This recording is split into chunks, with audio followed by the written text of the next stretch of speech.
پیش کرنے کے لیے کسی خاص موقع کو مد نظر رکھ کر اس عنوان کو منتخب کرنا ضروری سمجھا جاتا ہے کہ جو ہمارے لیے نہایت ضروری ہے، اور اس کے اوپر غور و فکر کرنا اس لحاظ سے زیادہ ضروری محسوس کیا جا رہا ہو کہ جس کے حوالے سے انسان کی کل کائنات خطرے میں پڑ جاتی ہے۔ ظاہر ہے پڑھنے کے لیے بہت سے موضوعات ذکر کرنے کے لیے ہیں، لیکن اس خطرے کو محسوس کرنا اور خطرے کو محسوس کرنے کے حوالے سے اس موضوع کو منتخب کرنا یہ ایک اہم ترین مرحلہ ہوتا ہے۔ اب کس حد تک میں محسوس کر رہا ہوں اس وقت آپ اس کیفیت کو ملاحظہ فرمائیں گے، اور میں سمجھتا ہوں کہ اگر کچھ ہے تو تعریف فرمائیں گے، اور نہیں تو پھر اس سلسلے میں جو میرے بزرگ موجود ہے وہ کچھ اس شکل میں بھی، اس لیے کہ عالمی اعتبار سے جو خطرات درپیش ہیں وہ صرف الہ آباد ہی کے لیے نہیں بلکہ عالم تشریحوں کے لیے خصوصاً ایک خاص کیفیت کی حامل بن رہے ہیں کہ امریکہ جیسا ملک شیعت کے پیچھے ہاتھوں کو پڑا ہوا ہے۔ اس کی وجہ یہ ہے کہ اس نے محسوس کر لیا ہے، یا جتنی بھی استقبالی طاقتیں ان سب نے محسوس کر لیا ہے کہ حقیقی اسلام کس کے پاس ہے، اب وہ کہیں بھی ہو، کسی شکل میں بھی ہو، وہ آپ کے سامنے ہے۔ قرآن کی آیت جس کو میں نے آپ کی خدمت میں اس وقت گفتگو کے لیے سرانہ اعلان کے طور پر پیش کیا، ترجمہ ظاہری طور پر یہ ہے کہ وَمَن يَبْتَغِ غَيْرَ الْإِسْلَامِ دِينًا، جو انسان بھی اسلام کے علاوہ کوئی اور دین لے کر آیا فَلَن يُقْبَلَ مِنْهُ، اس سے ہرگز وہ دین قبول نہیں کیا جائے گا۔ وَهُوَ فِي الْآخِرَةِ مِنَ الْخَاسِرِينَ، اور ایسا انسان آخرت میں گھاٹا اٹھانے والوں میں سے ہوگا، خسارہ اٹھانے والوں میں سے ہوگا، نقصان اٹھانے والوں میں سے ہوگا۔ ظاہر ہے کہ ابتدائے زندگی اور ابتدائے حیات میں اگر کوئی انسان گھاٹا اٹھا رہا ہے اور انتہائی حیات میں اس کو فائدہ میسر ہو رہا ہے، تو بزرگ یہی کہتے ہیں کہ وہ گھاٹے کا سودا نہیں ہے، وہ فائدے کا سودا ہے۔ خدا کسی مرحلے کے اوپر ہو، انتہائی انسان بھی ٹھیک ہونی چاہیے، آغاز کوئی بھی ہو انجام بخیر ہونا چاہیے، اور انجام بخیر ہونے کی دعائیں بھی عموماً بزرگ دیتی ہی ہیں کہ فلاں کا انجام بخیر ہونا چاہیے۔ اب انجام کے بخیر ہونے کا تعلق قرآن کی اس آیت کریمہ کی روشنی میں ہے اسلام، کہ اگر کوئی انسان اسلام قبول کر لیتا ہے اور اللہ کی بارگاہ میں اسلام لے کے جاتا ہے، قبول کرنا کمال نہیں ہے، اسلام کو حاصل کر لینا کمال نہیں ہے، اسلام کو اپنی زندگی میں لے آنا کمال نہیں ہے، کمال یہ ہے کہ جو اسلام لے کے آئے ہیں اس پہ باقی ہی رہے۔ یہی وجہ ہے، میرے بزرگ محسوس کریں گے اس بات کو، قرآن پاک نے جب اس بات کو کہا تو ایک عجیب جملہ ہے کہ جو جناب ابراہیم کی اولاد میں لگاتار کئی جہت سے نظر آتا ہے، حکم ہوتا ہے فَلَا تَمُوتُنَّ إِلَّا وَأَنْتُمْ مُسْلِمُونَ، کئی حوالے سے جملہ مفہومی اعتبار سے تو کئی جگہ پر ہے، الفاظ کی تغیر و تبدل کے ساتھ میں کہ وَلَا تَمُوتُنَّ إِلَّا وَأَنْتُمْ مُسْلِمُونَ، خبردار ہرگز نہ مرنا، کب تک؟ جب تک کہ تم مسلمان نہ ہو، یعنی اسلام کے اوپر ہماری موت ہو تو اللہ کو قبول ہے، اسلام سے الگ ہٹ کے ہو تو ہماری موت اللہ کو قبول نہیں ہے۔ تو جب موت اسلام سے ہٹ کے قبول نہیں ہے تو زندگی بغیر اسلام کی کیسے قبول ہو جائے؟ السلام علیہ محمد،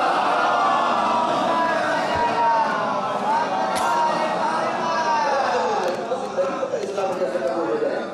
کیا ضرورت ہے کہ ہم اسلام کو محسوس کریں، اسلام ہے کیا؟ اب ضرورت یہ ہے کہ جب ہماری زندگی اسلام کے اوپر ایک بات اور بھی ہے جس کی طرح متوجہ کرانا ہے، موضوع کی افادیت کو آپ یہیں سے محسوس کروائیں گے، اور ظاہر ہے کہ میں کہاں آپ کے نظریے کو لے جانا چاہتا ہوں، ظاہر ہے کہ محسوس فرمائیں گے حضرات۔ وَمَن يَبْتَغِ غَيْرَ الْإِسْلَامِ دِينًا، جو اسلام کے علاوہ کوئی اور دین لے کے لفظ رکھا فَلَن يُقْبَلَ مِنْهُ، لفظ لن آیا ہے اس کے اندر، عربی گرامر کے اعتبار سے لفظ لن جو ہے وہ تائید کے تعبید نفی کے لیے آتا ہے، ابدی نفی کے لیے آتا ہے، جہاں وہ کام ہو ہی نہ سکتا ہو۔ مثلا جناب موسیٰ نے کہا تھا ارنا اللہ جہرتاً، ہم اللہ کو دیکھنا چاہتے ہیں، ہم اللہ کو دیکھنا، لن ترانی، لن ترانی، تم ہرگز ہرگز دیکھ ہی نہیں سکتے، ابدی طور پہ نفی کی، تم کبھی نہیں دیکھ سکتے۔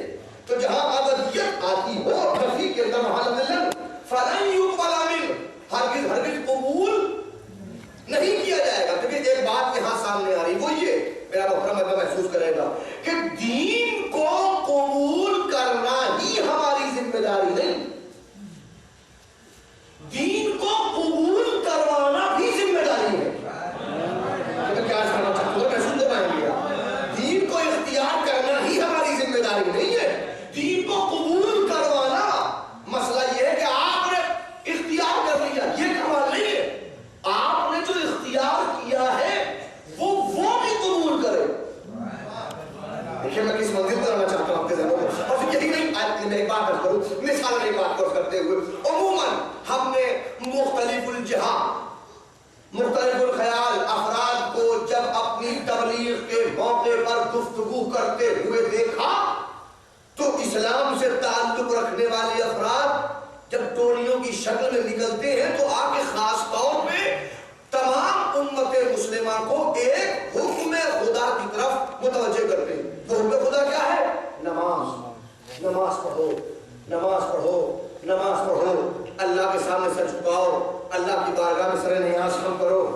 یہ عمر لوگ کہتے ہیں، کہتے نہیں کہتے، اور پھر اس میں ایک جملہ آتا ہے بطور خاص کے ملاحظہ فرمائیں گے، روایت میں بھی جملہ موجود ہے اور متفق علیہ اہل سنت نے بھی لکھا ہے، اہل تشیع نے بھی لکھا ہے، متفق علیہ جملہ یہ موجود ہے جو اپنے مفہومی اعتبار سے طرح پیش کیا تھا کہ فَإِن قُبِلَتْ مَا سِوَاهَا وَإِن رُدَّتْ رُدَّ مَا سِوَاهَا۔ کیا مطلب؟ کہ اگر نماز قبول تو ہر عمل قبول، وَإِن رُدَّتْ رُدَّ مَا سِوَاهَا، اگر نماز رد تو ہر عمل، لہذا نماز پڑھو۔ دیکھیں غور کیجئے گا، اگر نماز قبول تو ہر عمل قبول، نماز رد تو ہر عمل، لہذا نماز پڑھو۔ میں نے ہاتھ جوڑ کے قبلہ یہ گفتگو بے نمازیوں کے لیے نہیں ہے،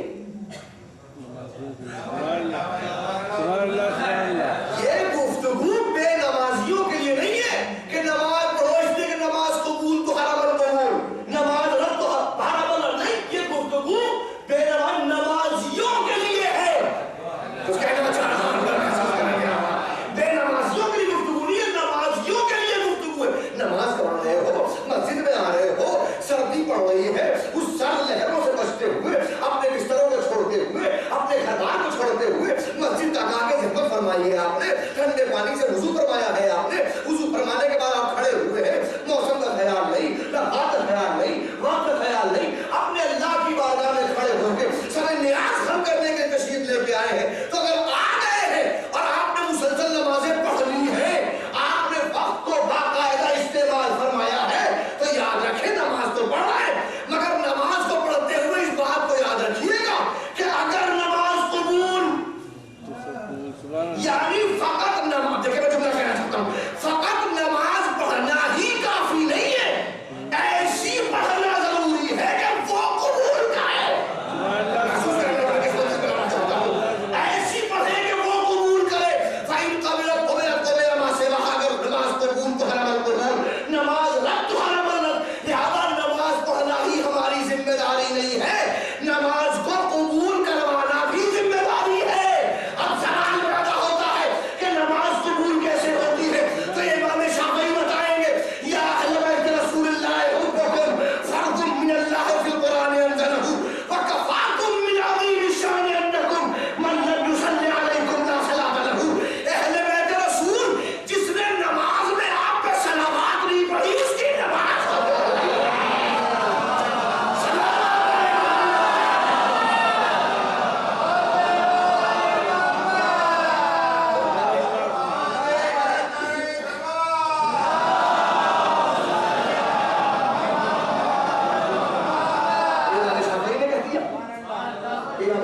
گا کہ اہل بیت رسول جس نے آپ پر من لم یصلی علیکم لا صلاۃ لہ، جس نے آپ پہ صلوات نہیں پڑھی اس کی نماز قبول نہیں. تو قبولیت نماز، لہذا نماز پڑھیے اور ایسی پڑھیے کہ نماز قبول بھی ہو.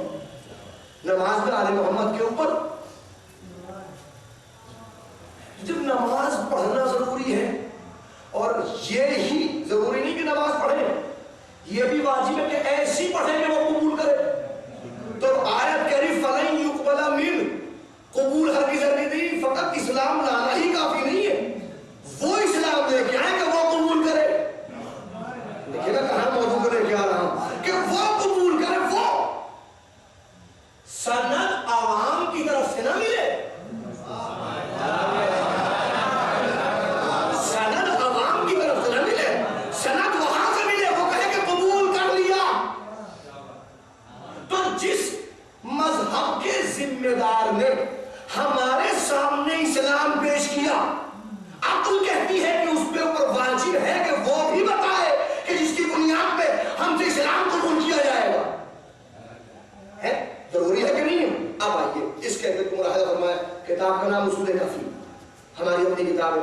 دیکھیے بات اور کر دوں آپ کے ذہنوں میں کہ مناظروں کا جہاں بہت سا فائدہ ہمارے مذہب کو ملا، وہاں کچھ نقصانات بھی اس کے ہوئے.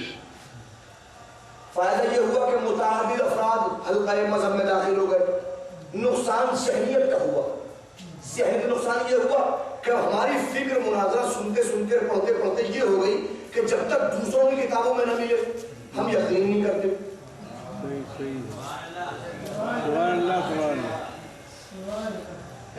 میں نے کوئی بات پیش کی، ان کی آپ موجود ہے کہ نہیں ہے؟ بھائی آپ کی کتاب اس لائق نہیں ہے کیا؟ آپ کی اپنی کتابوں کی حیثیت نہیں ہے، آپ کے اپنے اس ہے. تو مسئلہ یہ ہے کہ اس ذہن کو سامنے رکھتے ہوئے اب کتاب میں نام ہے اصول کافی، ہماری کتاب ہے. 16,199 احادیث کا مجموعہ ہے اصول کافی. ان کی 6 صحیح کتابیں مل کے بھی ہماری طرح اصول کافی کا مقابلہ نہیں کر سکتی. 16,063 حدیثیں ہیں صحیح بخاری، صحیح مسلم، صحیح ترمذی، سنن نسائی، سنن ابن ماجہ، سنن داؤد کے اندر 6 صحیح کتابیں جو ان کی کتابیں ہیں سنت والجماعت کی، وہ 6 کتابیں سیاہ ستہ جن کو کہا جاتا ہے، ان کے اندر کتنی 16,065 اور 16,199 حدیثیں سے پڑھتی ہماری اصول کافی ہے. فرمان السلام علیہ محمد و علیہ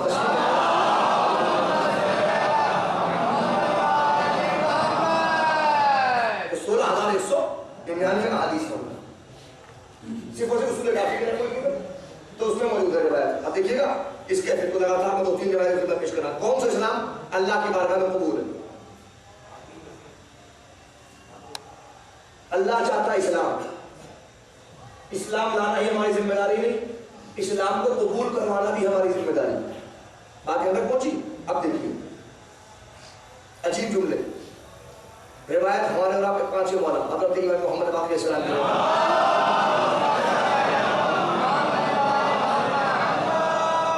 بنی الاسلام علی 5 اشیاء. بنی الاسلام علی 5 اشیاء. اسلام کی بنیاد 5 چیزوں پر رکھی گئی. بہت توجہ. کامیاب جب اسلام ہو، اسلام وہ جو اللہ قبول کرے. قبولیت کے لیے بنی الاسلام علی 5 اشیاء، اسلام کی بنیاد 5 چیزوں پر رکھی گئی. علی الصلاۃ والزکاة والصوم والحج والولایہ.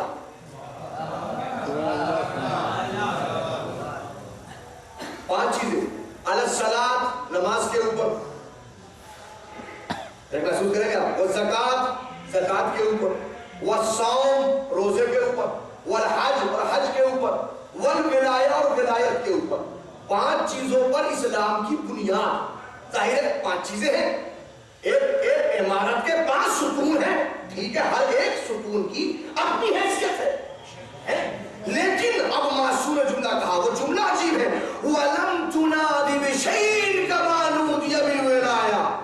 قیامت کے دن جیسا سوال ولایت سے متعلق ہوگا ویسا سوال کسی سے متعلق نہیں ہوگا. خیر یہی ہوتی ہے ہے. دوسری روایت پھر پڑھ رہا ہوں, یہ بھی ہماری پانچ روایت سے مخصوص ہے. ان اللہ فرض علی عبادہ خمسۃ اشیاء, اللہ نے اپنے بندوں پر 5 چیزیں واجب کی ہیں. ان اللہ فرض علی عبادہ خمسۃ اشیاء, 5 چیزیں واجب کی ہیں. فرخص فی اربع, میرے جملے نہیں ہے معصوم نے, فرخص رخصت دی اللہ نے 4 میں, ولم یرخص فی واحدہ, اور ایک میں کوئی رخصت نہیں.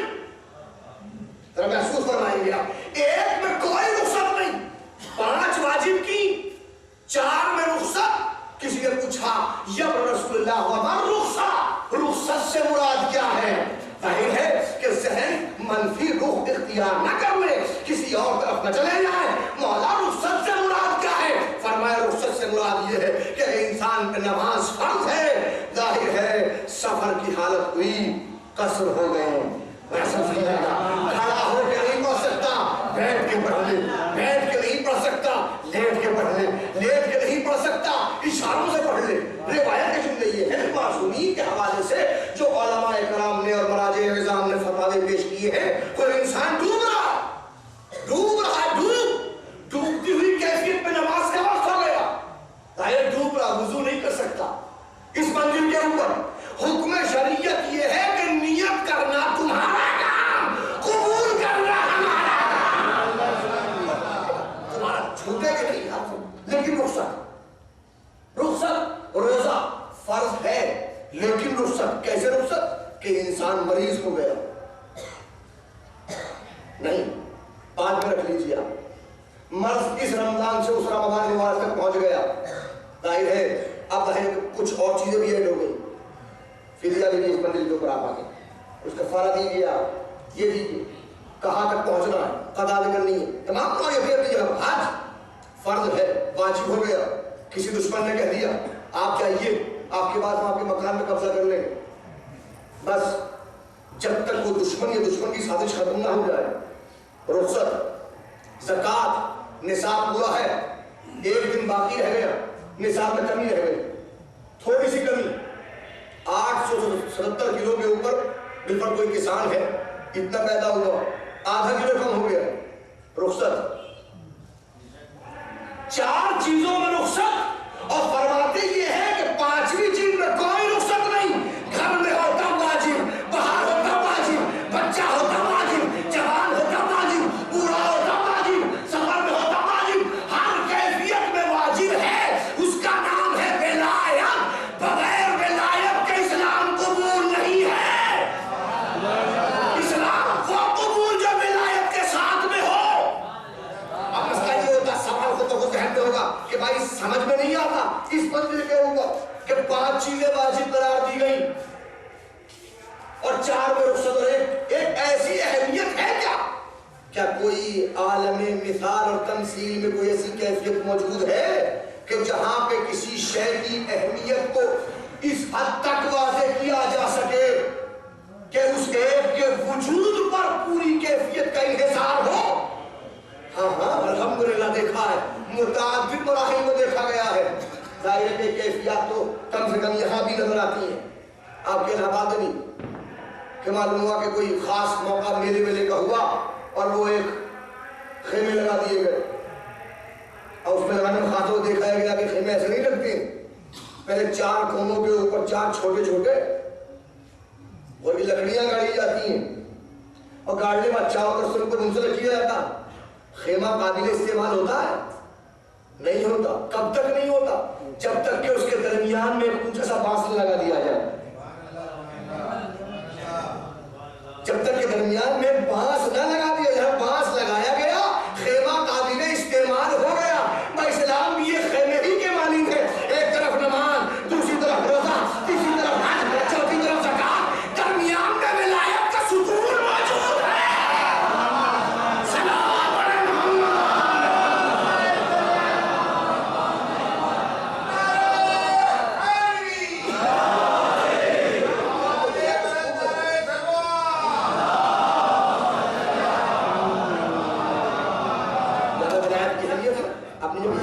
آپ دیکھیے پھر میں اس مرحلے کے اوپر ایک حدیث معصوم سے سامنے لینا چاہ رہا ہوں. اب پھر اتفاق ہوا پھر ہمارے 5 امام سے منسوب. میں نے فرمایا عجیب جملہ روایت فرمایا لما قضى رسول اللہ صلی اللہ علیہ وآلہ وسلم من حجۃ الوداع، جس وقت حضور سرور کائنات آخری حج، پہلا بھی یہی اور آخری بھی یہی ہے، جب فارغ ہو گئے ورکب راحلتہ، اور اپنی سواری پر سوار ہو گئے، فقال، تو پھر فرمایا، کیا فرمایا؟ لا يدخل الجنت الا من كان مسلما، جنت میں صرف وہی جائے گا جو مسلمان ہو۔ سبحان اللہ، موضوع امام رہے، جنت میں وہی جائے گا جو مسلمان ہوگا، صرف مسلمان ہی جائے گا۔ لا يدخل الجنہ الا من كان مسلما، جنت میں صرف مسلمان ہی جائے گا۔ اب ظاہر ہے کہ ایک لفظ کا استعمال لوگ اپنی اپنی ذہنیت کے مطابق کرتے ہیں۔ ظاہر ہے کہ حضور نے فرمایا مسلمان جنت میں جائے گا، کوئی اپنا نام بھی مسلمان رکھ لے تو سرٹیفکیٹ نہیں ہے کہ نام مسلمان رکھنے کے نتیجے میں وہ جو چاہے کرے۔ روایت میں یہ ہے کہ فرماتے پاچنا فقام الیہ ابو ذر الغفاری، ابو ذر غفاری کھڑے ہوئے، فقال یا رسول اللہ وما الاسلام، کھڑے ہوئے فرمایا یا رسول اللہ اسلام کسے کہتے ہیں؟ یہ لطف کی بات ہے کیا آپ اگر میں متوجہ کروں گا دل کے اوپر آپ کے ذہنوں کو گفتگو کب کی ہے؟ حضور سرور کائنات نے اعلان نبوت فرمایا مکے میں، اعلان نبوت فرمایا مکے میں، تو اعلان نبوت کے بعد یہ سوال ہو تو بات بالکل ٹھیک ہے، لوگوں کو پتہ ہی نہیں اسلام کسے کہتے ہیں۔ ہجرت فرمائی 13 برس کے بعد، اظہار نبوت کے 13 برس کے بعد میں آپ نے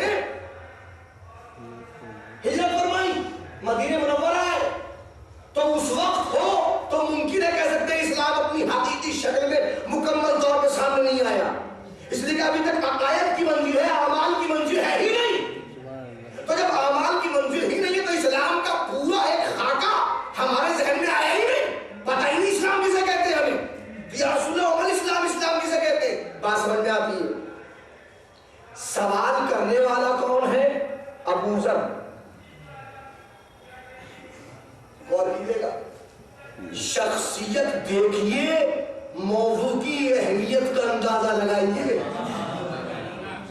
ابو ذر زمین میں کسی انسان کا بوجھ نہیں اٹھایا، آسمان میں سایہ نہیں کیا، جو ابو ذر سے زیادہ سچا ہو، یہ سند ہے حضور کی، اتنی اہمیت کے حامل ابو ذر، اور سوال کب کر رہے ہیں؟ جب حضور نے حج کیا آخری، لما قضى رسول اللہ صلی اللہ علیہ وآلہ وسلم من حجۃ الوداع، حج ہوتا ہے ذی الحج کے مہینے میں،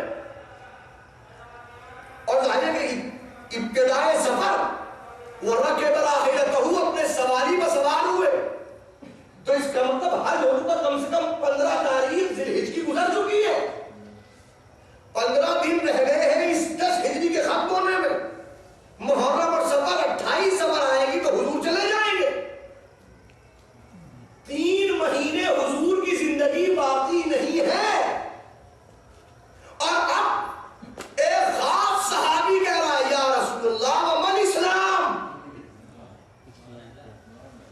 ابو ذر یہ سوال سمجھ میں نہیں آیا کہ مسئلہ اپنے لیے سوال نہیں کر رہا ہوں، آنے والے وقت کے تمام انسانوں کے لیے سوال، کہ حضور نے جو کہہ دیا کہ لا يدخل الجنہ الا من كان مسلما، ہر کوئی اسلام کی اپنی عقل سے مثال نہ پیش کرے، اپنی عقل سے تمثیل نہ پیش کرے، اپنی عقل سے توجیہ پیش نہ کرے، مجھ پہ لازم ہے کہ میں اس کیفیت کی وضاحت حضور سرور کائنات سے اسی وقت طلب کر لوں تاکہ ہر انسان اس وضاحت کے اوپر خاموش ہو جائے۔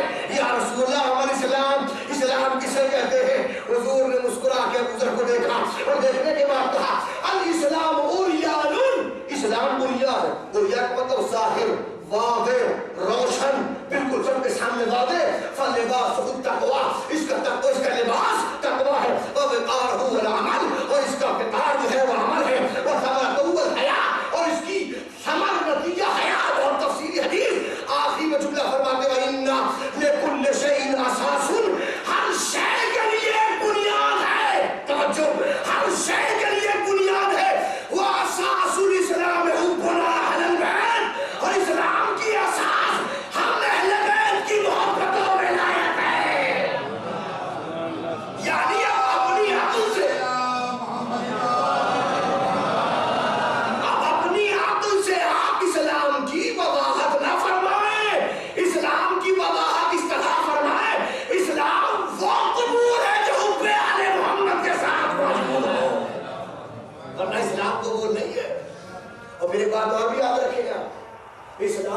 حضور سے بڑے کائنات کے زمانے سے نہیں ہے.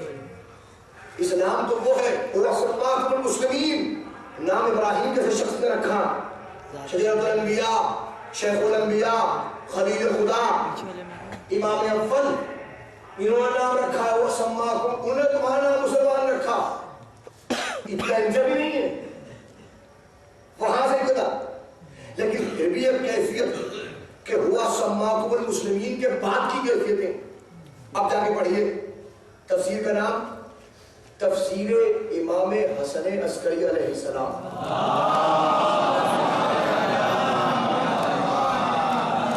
اردو میں ترجمہ ہو چکا ہے, آثار حیدری کے نام سے مارکیٹ میں دستیاب ہے, لکھنؤ سے مل سکتی ہے. اس پہ روایت موجود ہے. بہار انوار میں علامہ اس نے ذکر کیا, تفسیر افراد کفی میں ذکر کیا گیا. رسول اللہ کی روایت کیا ہے, عجیب جملہ. آیت وَإِذْ فَرَقْنَا بِكُمُ الْبَحْرَ فَأَنْجَيْنَاكُمْ وَأَغْرَقْنَا آلَ فِرْعَوْنَ وَأَنْتُمْ تَنظُرُونَ. اے رسول یاد کیجئے اس وقت کو, اے رسول یاد کیجئے جب ہم نے موسیٰ اور موسیٰ کے تمام افراد خانوادے کو فرعون کے لشکر سے پناہ دی تھی اور فرعون کو غرق کیا تھا. وَأَنْتُمْ تَنظُرُونَ, آپ دیکھ رہے تھے. آپ اس آیت کے ضمن میں تفسیر بیان کرتے ہوئے اور آپ کا کیامہ والا بیان فرماتا ہے کہ ایسا نہیں ہے کہ یوں ہی ایسے ہی فرعون کے لشکر سے اللہ نے موسیٰ اور موسیٰ کے افراد خاندان کو نجات دے دی ہو. پھر کہ جس وقت موسیٰ بنی اسرائیل کو لے کے پہنچے دریائے نیل قریب, تو آگے نیل راستہ موجود ہے. اس ہنگام میں ایک مرتبہ تمام بنی اسرائیل نے موسیٰ سے کہا, موسیٰ اب ہمارا کیا ہوگا, اس لیے کہ آگے تو دریا ہے اور پیچھے فرعون کا لشکر ہے, آگے بھی موت ہے پیچھے بھی موت ہے. آپ نے تو وعدہ کیا تھا ہم آپ کو بچا کے لے جائیں گے, کہاں گیا آپ کا وعدہ؟ موسیٰ کے پاس بیٹھنے والے لوگ کہہ رہے ہیں بس وہ دن اور آج کا دن پاس بیٹھنے والا کبھی قابل اعتبار نہ رہا.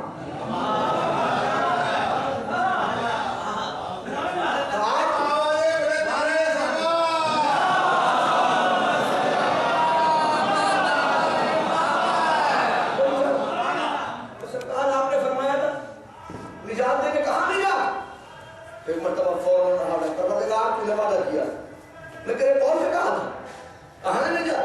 اللہ نے جبرائیل کو بھیجا, تو بھیجنے کے بعد میں کہا اے موسیٰ ان تمام بنی اسرائیل کو جمع کر کے کہو کہ سب لوگ یہاں کھڑے ہو کے میری توحید کا اقرار کریں. محسوس کریں گے آپ اس بندی کو, میری توحید کا اقرار کریں, اس کے بعد میرے نبی محمد کی نبوت کا اقرار کریں. بنی اسرائیل موسیٰ جیسے نبی کی امت, اولو العزم نبی کی, صاحب شریعت نبی کی امت, حکمران کہو موسیٰ میری توحید کا اقرار, میرے محمد کی نبوت کا اقرار اور میرے علی کی ولایت کا اقرار. ذرا محسوس کروایا گیا, تین اقرار کریں اور اقرار کرنے کے بعد دریا کے کنارے کھڑے ہو کے دعا پڑھے. دعا بھی دیکھ اللہم بجاہہم جوزنا علی متن ھذا الماء, پروردگار ان کے وسیلے سے ہمیں اس دریا کے اوپر سے گزار دے. دعا پڑھے اور جائیں. جناب موسیٰ نے کھڑے ہو کے پوری قوم کو بنی اسرائیل کو دعا پہنچا دی اور کہتے کہ اللہ کا حکم ہے کوئی آگے نہیں بڑھتا. موسیٰ نے پھر پہنچایا, کوئی آگے نہیں بڑھا. جب دو مرتبہ پہنچا چکے تو ایک مرتبہ ایک شخص آگے بڑھا. روایت میں تفسیر میں نام موجود ہے کالب ابن یوحنا. کالب ابن یوحنا اپنے گھوڑے پر بیٹھ کے آگے بڑھا اور آگے بڑھنے کے بعد میں کہا موسیٰ دوبارہ بتائیے کیا فرمایا آپ نے, اللہ نے کیا حکم دیا؟ کہ اللہ نے حکم دیا ہے کہ پہلے میری توحید کا اقرار کرے, پھر میرے نبی محمد کی نبوت کا اقرار کرے, پھر میرے علی کی ولایت کا اقرار کرے اور دعا پڑھے اور چلے جائے. اللہ کا حکم کہا, اللہ کا حکم. وہ کھڑا ہوا. روایت کے تفسیر کا الفاظ یہ کہ آگے پر اس نے اپنی آنکھوں کو بند کیا, اقرار توحید کیا, اقرار نبوت محمد مصطفیٰ, اقرار ولایت علی مرتضیٰ کیا, دعا پڑھی, آنکھ نہیں کھولی, گھوڑے کو ریڑھ لگا دی. اگر جملے ہیں وہ یہ کہ دریا کی چوڑائی 8 فرسخ، جو روایت تفصیل جان دیکھ لیں، دریا کی چوڑائی 8 فرسخ، وہ 8 فرسخ گیا، 8 فرسخ واپس آیا، اور واپس آنے کے بعد خاموش نہیں کھڑا ہوا، اس نے آتے ہی کہا یا بنی اسرائیل اطیعوا موسیٰ فما هذه الدعاء الا مفاتيح ابواب الجنہ ومغاليق ابواب النيران، اے بنی اسرائیل موسیٰ کی اطاعت کرو، کتنی بہترین دعا بتائی ہے جو جنت کے دروازے کھول رہی ہے۔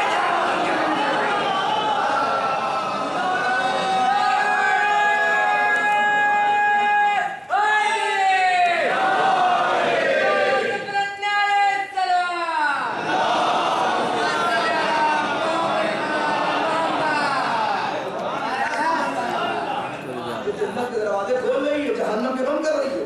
میرا قاضی بات یہ کہو کہ اس دعا کے سہارے دریا پار کر جاؤ گے، جنت و جہنم کی باتیں کیوں؟ محسوس کیجیے گا، جنت و جہنم کی باتیں کیوں کہ تمہیں پتا نہیں ہے جو یہاں نجات دے گا وہاں بھی نجات دے گا، وہاں بچائے گا وہاں بھی بچائے گا۔ اب روایت میں جملہ یہ ہے، تفسیر میں لکھا ہوا ہے کسی ایک فرد نے ہی غالب کی بات پر یقین نہیں کیا، آنکھوں سے دیکھ لیا، کم سے کم عین الیقین کی منزلوں پہ تو آ گئے، علم الیقین ہو گیا موسیٰ کی بات پر، عین الیقین ہو گیا، لیکن پھر بھی آگے نہیں بڑھتے۔ جب نہیں بڑھے تو پھر موسیٰ نے کہا پروردگار تیرا وعدہ حق ہے، ان وعدہ تیرا حق ہے، وعدہ حق ہے، انہوں نے کہا میں جاؤں گا، یہ آ گئے۔ اب حکم ہوا موسیٰ اب جو کام قوم کو کرنا تھا وہ آپ کو کرنا ہے۔ موسیٰ کون ہے؟ موسیٰ کون ہے؟ نبی ہے موسیٰ، رسول ہے موسیٰ، اولو العزم ہے موسیٰ، صاحب شریعت ہے موسیٰ، کلیم اللہ ہے موسیٰ، ید بیضا رکھتے ہیں موسیٰ، اور کیجئے گا معجزات کے حامی ہیں موسیٰ، شریعت رکھنے والے ہیں موسیٰ، قانون رکھنے والے ہیں موسیٰ، اللہ کے دستور رکھنے والے ہیں موسیٰ۔ اور کیا کہا جائے کہ جو کام قوم کو کرنا تھا وہ قوم اب کام آپ کو کرنا ہے۔ کیا کرنا ہے کہ پہلے آپ اقرار توحید کیجئے، پھر اقرار نبوت محمد مصطفیٰ، پھر اقرار علی ولایت علی مرتضیٰ۔ پروردگار یہ کام امت سے کروا نبی سے کیوں کروا رہا ہے؟ بتایا یہی تو بتانا چاہتا ہوں کہ جب نبی بھی اپنی نجات چاہتا ہے تو اس وقت تک نجات نہیں ملتی جب تک کہ علی کی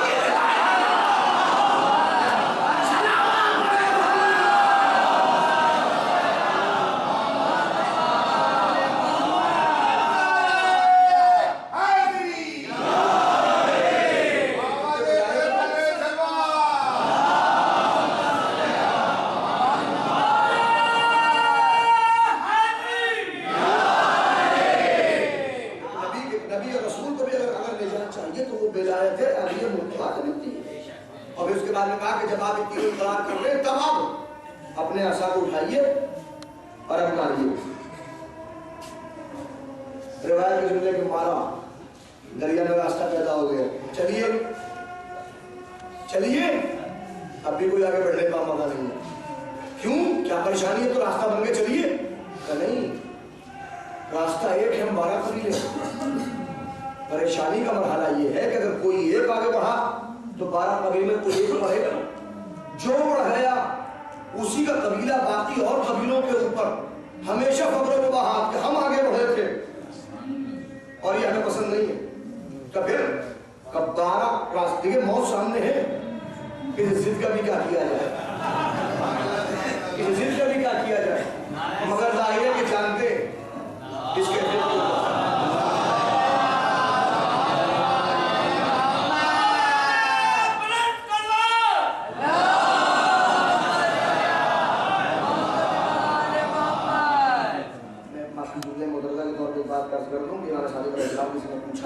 کہ ابراہیم کو اللہ نے مرتبہ خلت کیوں عطا فرمایا، کس بنیاد پر اللہ نے مرتبہ خلت، خلیل خدا، ایک عظیم ترین، تو فرمایا مسکرا کے کہ اس لیے کہ وہ ہم محمد و آل محمد پہ شدت کے ساتھ صلوات پڑھتے ہیں۔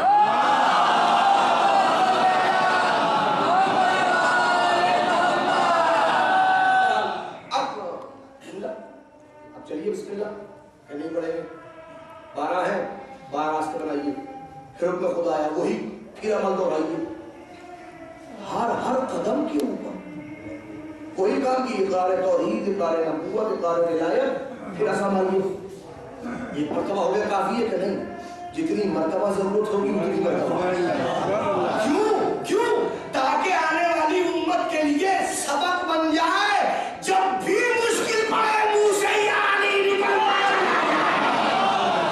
سنت انبیاء ہو جائے، سنت نبی بن جائے.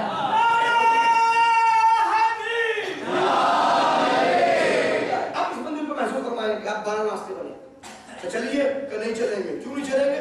کہ آپ بیچ میں دیواریں حائل ہیں، نہ جانے کون ڈوب گیا. یقینی کیفیات تو حاصل ہو گئی کہ جو ہمارے بھائیوں سب زندہ ہیں، تو پھر یہی کام کیجئے. پھر تینوں کام ہوئے، پھر ایسا مارا گیا. ان دیواروں کے درمیان جانیاں بن گئی کہ چلیے